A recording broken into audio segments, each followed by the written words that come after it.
sveiciens atrada vienu interesantu augu, kurš ir tāds, netik bieži sastopams. Tas ir rostkovu žibulītis.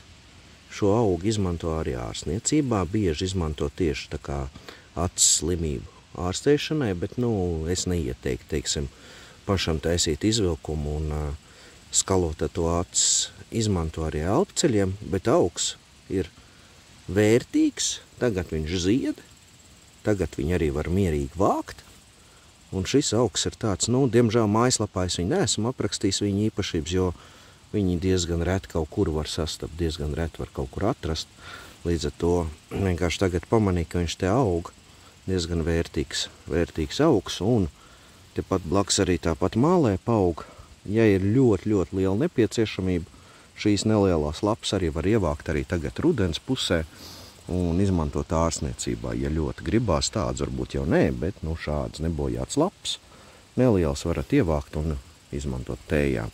Vienīgais atceramies, kad bīstamība aknām. Bet šoreiz par rostkovu žibulīti, tā kā to arī var ievākt, ja izdodas atrast un lietot ārstniecībā.